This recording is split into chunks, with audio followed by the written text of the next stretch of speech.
بسم اللہ الرحمن الرحیم۔ السلام علیکم جمیعاً ورحمۃ اللہ۔ آئیے نہج البلاغہ کو اس حسین سی فضا میں اور زیادہ سمجھنے کی کوشش کریں۔ حکمت نمبر 125، جہاں خود مولا امیر المومنین علیہ السلام فرما رہے ہیں کہ ایک بہت مزے کی تعریف ایک اچھے سے لفظ کی میں کرنے جا رہا ہوں۔ بہت ہی پیاری تعریف ہے، مجھ سے پہلے کسی نے ایسی تعریف نہیں کی۔ کس کی؟ اسلام کی تعریف۔ اسلام کسے کہتے ہیں پتہ ہے؟ پریکٹیکلی ابھی تک ہم لوگ کنفیوز ہیں، ہمیں خود بھی نہیں پتہ اسلام کسے کہتے ہیں۔ ہم پتہ نہیں کس کس کو مسلمان کہہ رہے ہوتے ہیں، لیکن مسلمانوں کے بھی کچھ درجات ہیں، اور جو پکا مزے کا مسلمان ہے وہ کون ہوتا ہے، اس کی تعریف کیا ہے، وہ مولا بتا رہے۔ آپ فرماتے ہیں لَأَنْسُبَنَّ الْإِسْلَامَ نِسْبَةً لَمْ يَنْسُبْهَا أَحَدٌ قَبْلِي۔ ایک ایسی اسلام کی تعریف کروں گا جس ایسی تعریف مجھ سے پہلے کبھی کسی نے نہیں کی۔ وہ کیا ہے؟ الاسلام هو التسلیم۔ اسلام اصل میں تسلیم کا نام ہے۔ تسلیم یعنی ٹوٹل سبمیشن کا نام، ٹھیک ہے؟ یعنی آپ اتنا اپنے رب کے کلام اور احکام سے محبت رکھتے کہ دنیا ادھر سے ادھر ہو جائے، I just want to listen to him, that is my purpose of life۔ تسلیم کہاں سے آتا ہے؟ کیسے ہم سبمٹڈ ہو جائیں؟ تو کہتے ہیں وہ یقین سے آتا ہے۔ اللہ، یقین کتنے مزے کی چیز ہے۔ میں آپ کو ایک بہت مزے کے صحابی کے بارے میں بتاؤں، ابن ابی عمیر۔ ابن ابی عمیر کون تھے؟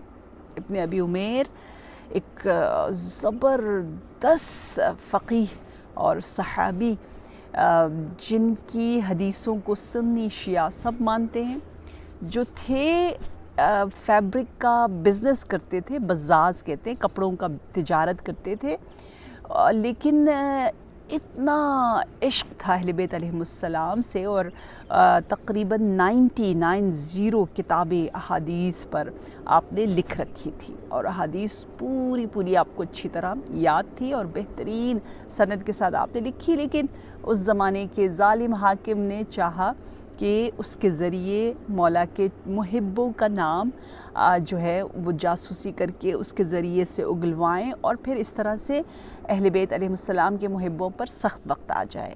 اس کو پکڑا اور کہا کہ آؤ بتاؤ محبان اہل بیت کا کیا نام ہے۔ اس نے نہیں پتا، اس نے کہا میں تو پارچہ فروش ہوں، یعنی میں تو تاجر ہوں، مجھے ان چیزوں سے کیا کام۔ پھر کہا آؤ کیا بن جاؤ، جج بن جاؤ، کیونکہ تمہارے پاس بڑا علم ہے۔ اس نے کہا نہیں میں ان کاموں کے لیے سوٹیبل نہیں ہوں، میں تو سچ مچ اپنے بزنس میں لگا ہوا ہوں۔ جب دیکھا یہ کسی طرح نہیں مان رہا تو اس کو پکڑ کے لے جاتے تھے اور تشدد کرتے تھے، ٹارچر کرتے تھے، کسی طرح نام بتائے۔ تو جب دیکھا اس کو بار بار لے جا رہے ہیں تو اس نے اپنی کتابیں اپنی بہن کے ساتھ مل کر چھپا دیں، ٹھیک ہے؟ کیونکہ 90 سے زیادہ کتابیں ہیں اور وہ کتابیں خطرے میں تھیں، تو انہیں کہیں دفن کر دیا، اور پھر چلے گئے بیچارے زندان میں۔ جب زندان سے واپس آئے، جیل سے واپس آئے، تو دیکھا کتابیں جو ہیں وہ بارش کی وجہ سے خراب ہو چکی تھی۔ وہ احادیث کتنی محنت سے آج کل کی طرح گوگل تو نہیں، گوگل سے ٹائپ کر کے تو نہیں ملتی تھی۔ ایک حدیث کی خاطر کبھی اتنے دور آپ کو ایک ملک سے دوسرے ملک، ایک شہر سے دوسرے شہر جو ہے وہ سفر کرنا پڑتا تھا۔ اب ہوتا یہ ہے کہ اتنا اس بیچارے پر ٹارچر کیا جاتا ہے، اتنا ظلم کیا جاتا ہے کہ اس کے سارے مال کو بھی لے لیتے، بڑا امیر تھا، رچ تھا، اور پھر بعد میں اس کو جب آزاد کرتے ہیں تو 1 درہم کے لیے بھی محتاج تھا، بہت سخت محتاج، فقیر ہو چکا تھا۔ اتنے میں ایک شخص آتا ہے اور دروازے پر دستک ہوتی ہے، اور آ کر کہتے ہیں السلام علیکم ابن ابی عمیر، یاد ہے میں نے آپ سے قرض لیا تھا، میں یہ 10,000 دینار لے کر آیا ہوں، اپنا قرض ادا کرنا چاہتا ہوں۔ ابن ابی عمیر نے کہا اچھا، دل میں خوش تو ہوا، لیکن پھر پوچھا تم نے یہ سارے پیسے کیسے حاصل کیے؟ تو بڑا محتاج تھا۔ اس نے کہا تمہیں کیا، جس طرح بھی میں لایا ہوں لے آیا ہوں، مقروض ہوں، تو طلبگار ہے، لے مجھ سے۔ کہا نہیں مجھے بتاؤ۔ تو اس نے کہا میں نہیں بتاؤں گا۔ کہا نہیں تم مجھے بتاؤ کیسے تم نے یہ پیسے حاصل کیے؟ تو کہا میں نے اپنا گھر بیچ دیا۔ تو ابن ابی عمیر نے کہا کہ اب اس پیسے میں سے میں 1 درہم بھی نہیں لوں گا، بے شک میں بہت محتاج ہوں۔ پتہ ہے کیوں؟ کیونکہ جو احادیث میں نے لکھی ہے نا، جو احادیث مجھے یاد ہے نا، ان احادیث میں ایک حدیث یہ بھی ہے کہ لا یخرج الرجل من بیتہ بدین، اگر کوئی شخص مقروض ہو تو اس کو کبھی قرض کی وجہ سے گھر سے نکلنا نہیں پڑنا چاہیے، وہ گھر اپنا فروخت نہ کرے، گھر ضروریات میں سے ہے۔ کتنا یقین تھا اس کو اپنی حدیث پر، جو حدیث وہ لکھتا تھا، اہل بیت کی احادیث، لیکن جس کو اس نے نقل کیا۔ اور آپ یقین کیجئے، سنی ہو شیعہ ہو، سب کہتے ہیں کہ اب جب وہ جیل سے باہر آیا، ساری احادیث سے کتابیں جو ہے وہ ختم ہو چکی تھی، اب اس کو جو یاد تھا اس نے لکھنا شروع کیا، اور سند اور چین آف نریشن یاد نہیں رہی، تو باقی جتنا اس نے لکھا، سنی شیعہ سب کا اجماع ہے اس پر کہ مراسیلہ مسانیدہ، جو احادیث بغیر سند کے بھی ہے، اگر ابن ابی عمیر نے کہی ہے تو وہ سنددار ہے۔ یہ معجزہ نہیں ہے تو اور کیا ہے؟ یہ ہے وہ اسلام کہ جو بات ہم کریں اس پر ڈٹے رہیں، یقین یقین یقین والیقین، اور الیقین هو التصدیق۔ یقین کہاں سے آتی ہے؟ تصور سے نہیں، صرف تصدیق سے، پورے وجود کے ساتھ آپ جس پر پورا ایمان رکھتے ہو۔ والتصدیق هو الاقرار، تصدیق کیسے حاصل ہوتا ہے؟ اقرار سے، اس کو آپ پورا آپ کا ایک سل جو ہے وہ اقرار کرے۔ والاقرار هو الاداء، اقرار ادا سے آتی ہے، پریکٹیکلی آپ نے اگر کسی چیز کو مانا ہے، کوئی ذمہ داری آپ کے ذمے میں ہے تو آپ اس کو ادا کریں، اور ادا کیسے ہوگا؟ والادا هو العمل، ادا عمل کے ذریعے ہوگا۔ تو پتہ کیا چلا؟ مسلمان وہ نہیں ہے جو کہتا کچھ اور ہے کرتا کچھ اور ہے۔ اگر اس کے اندر یقین نہیں، عمل نہیں، تو بس اتنا فائدہ ہوگا کہ اس سے نکاح ہو سکتا ہے اور اس کو مسلمانوں کے قبرستان میں دفن کیا جا سکتا ہے، اس سے زیادہ نہیں۔ لیکن جو سچا مسلمان ہے اس تعریف علوی علیہ السلام کے روشنی میں، تو وہ عمل تک لے کر آتا ہے۔ تسلیم سے عمل کا جو سفر ہے، یہ سفر اسلام ہے۔ اب چلتے ہیں، اب 120 کیا ہے ہمارا، 5 کے بعد ہے 6 کی جانب۔ اچھا جی، یہاں بہت مزے کی دھوپ ہے اور بڑی مشکل سے میں آگے پیچھے کر پا رہی ہوں، اور لائٹ زیادہ ہونے کی وجہ سے مزے کا نظر بھی نہیں آ رہا، لیکن کوئی بات نہیں۔ نیکسٹ حکمت بھی، حدیث بھی بہت مزے کی ہے، جس میں مولا امیر المومنین علیہ السلام فرما رہے ہیں کہ مجھے میں تعجب کرتا ہوں 6 لوگوں کے بارے میں۔ نمبر 1 بخیل، کنجوس کے بارے میں، عجبت للبخیل یستعجل الفقر الذی منہ حرب۔ بخیل ڈرتا رہتا ہے، کنجوس کس چیز سے ڈرتا ہے؟ کہ ایک دن میں غریب ہو جاؤں گا، ابھی نہیں یہ نہیں دو، اس کی ہمیں ضرورت پڑے گی۔ اچھا، اس فقر کے لیے ڈرتا ہے جس فقر کو ابھی تو نہیں آیا، شاید بعد میں آئے گا، ٹھیک ہے؟ وہ فقر جو ابھی اس سے دور ہے، بھاگا ہوا ہے، لیکن وہ ابھی سے اپنے آپ کو فقیر کنسیڈر کرتا ہے، کہتا ہے فقر سے کدھر آؤ۔ تو کہتے ہیں یہ تو بڑی عجیب بات ہے نا، آپ ابھی تو انجوائے کرو، ابھی اللہ نے آپ کو دیا ہے، بات کی بات میں دیکھی جائے گی۔ وَيَفُوتُهُ الْغِنَى الَّذِي إِيَّاهُ طَلَب، وہ غنا جو اللہ نے ابھی اس کو دیا ہے کہ وہ آرام سے زیارات پہ جا سکتا ہے، دعوت کر سکتا ہے، لیکن وہ دعوت نہیں کرتا اپنے رشتہ داروں کو، کہتے نہیں میرے پاس مجھے آگے کے لیے چاہیے۔ یہ پھر یہ ہوا کہ آپ ابھی کر سکتے تھے، غنا آپ کے پاس تھی، آپ نے اس کو بھی ہاتھ سے کھو دیا۔ اب مولا کا تعجب اس پر ہے کہ پتہ ہے قیامت کے دن کیا ہوگا؟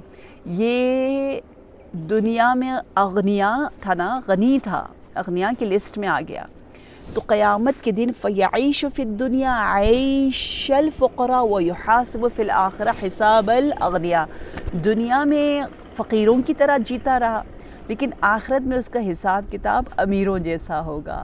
کیوں؟ کیونکہ وہ تھا امیر، دولت تھی اس کے پاس، لیکن اس نے خود استعمال نہیں کیا۔ اور اکثر آپ نے بھی دیکھا ہوگا جو کنجوس ہوتے ہیں وہ خود بھی خوش نہیں رہتے، فیملی کو بھی بہت خوش نہیں رکھتے، وہ ایک عجیب بیماری میں رہتے ہیں، ایک عجیب تنگی میں رہتے ہیں. اس لیے مولا کہہ رہے ہیں بہت بدبخت ہے یہ انسان، اس کا علاج کریں، جلدی سے اپنے آپ کو تبدیل کریں. احادیث نے یہاں تک بات کہہ دی کہ بخیل سے دوستی بھی نہ کرو، کیونکہ وہ آپ کو بھی اپنی جیسی غلط جو ہے مشورہ دے گا. پھر فرمایا عجبت للمتکبر، مجھے اس متکبر پر تعجب ہے جو کل نطفہ تھا اور گزشتہ کل میں اور آنے والے کل میں جیفا ہو جائے گا. نطفہ بھی نجس ہے اور جیفا یعنی مردار وہ بھی نجس ہے. تو وہ غرور کس بات کا کرتا ہے، تکبر کس بات کا کرتا ہے؟ کہتے مظلوم کی آنکھوں سے آنسو متکبرین کے تکبر کی وجہ سے آتا ہے. اگر تکبر نہ ہو تو آپ دیکھیے دنیا کتنی حسین ہو جائے گی. اور پھر مولا فرماتے عجبت لمن شک فی اللہ وہو یری الخلق، مجھے تعجب ہوتا ہے جو مخلوق کو تو دیکھ رہا ہے لیکن اللہ کے بارے میں شک کر رہا ہے. دیکھیں ہر چیز کو آپ دیکھیں کہ اس کا ایک خالق ہے، یقیناً یہ خود بخود یہ سب کچھ سجایا نہیں گیا، لیکن پھر بھی آپ کے پتہ نہیں اللہ کہاں ہے.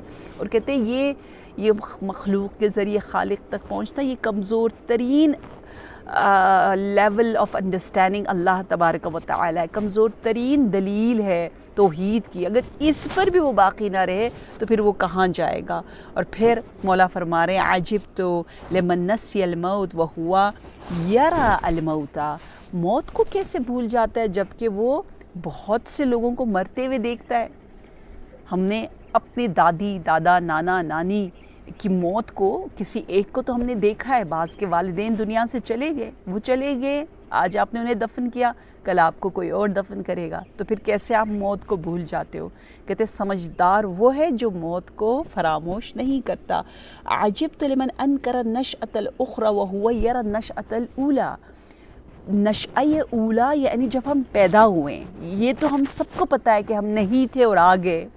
ٹھیک ہے، آج سے 100 سال پہلے ہم میں سے اکثر لوگ نہیں تھے، لیکن ہم پھر سے زندہ ہوں گے، ایک اور نشأت آئے گی، اس کو ہم کیوں بھول جاتے ہیں؟ جب ایک چیز کو دیکھا ہے تو دوسری چیز کے بارے میں تم کیوں شک سے کام لیتے ہو؟ یہ ہمارے امام کا سوال ہے.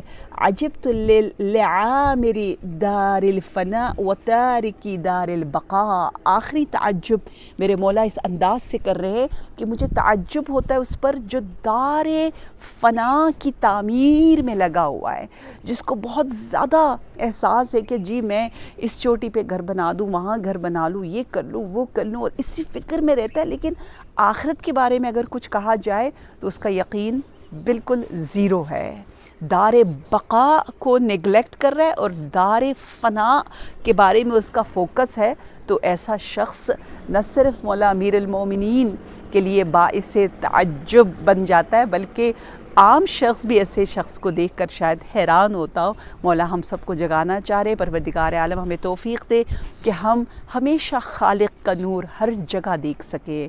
اللہ نور السماوات والارض مثل نورہ کمشکاۃ فیہا مصباح، المصباح فی الزجاجہ، الزجاجۃ کأنہا کوکب درّی یوقد من شجرۃ مبارکۃ زیتونہ لا شرقیہ ولا غربیہ یکاد زیتہا یضیء ولو لم تمسسہ نار نور علی نور یہدی اللہ لنورہ من یشاء. نور الہی اصل ہے اور پھر اس نور کے سائے میں ہم مخلوق کو دیکھ رہے ہوتے ہیں. والسلام علیکم ورحمۃ اللہ وبرکاتہ.